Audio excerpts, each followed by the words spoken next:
Hello all, Shadwell here, ready to talk about the next film in my collection, Bride of the Monster from 1955. It's directed by Edward D. Wood Jr. and stars Bela Lugosi and Tor Johnson. Well, here we are to the third film in the Ed Wood box out of 6, which includes a mystery documentary in the 6th slot. Will it be any good? Will it help illuminate any more on Edward D. Wood Jr.'s life other than the Tim Burton film did? Guess we'll have to wait and see. Oh my god, I forgot to talk one very important thing about yesterday's film, Jailbait, and I need to talk about it now because I cannot let it slide. Yesterday I was making the case that Dolores Fuller was the most irredeemable thing about Jailbait, but I completely forgot the 2-minute plus blackface minstrel show complete with a soft shoe routine. It is offensive as fuck, and as if that isn't enough, there is a crowd of people on the actual stage watching the minstrel show who are themselves in blackface. And we're not talking about blackface as in a character darkening their skin to pass as another ethnicity. We're talking about the full-on racist as fuck version of blackface. I couldn't believe what I was seeing or why I was seeing it, because in the end it did absolutely nothing for the plot. Anyway, Bride of the Monster.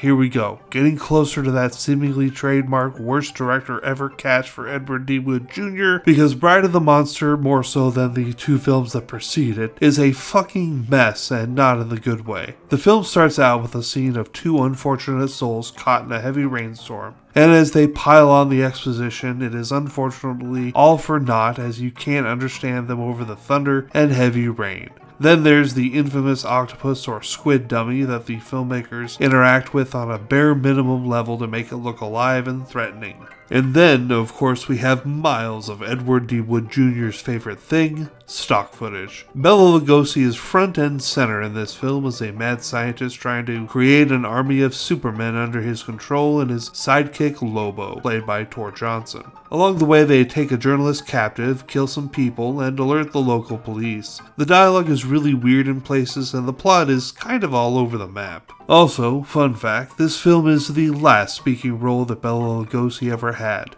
There's some funny outtakes from this film shown in the film Ed Wood that were left on the cutting room floor, but I found them really funny. I'm going to give Bride of the Monster a plain F for failing to arouse enough interest for me to feel guilty for spending half of this review on Jailbait. Tomorrow it's the Edward D. Wood Jr. crap classic Plan 9 from Outer Space. See y'all then.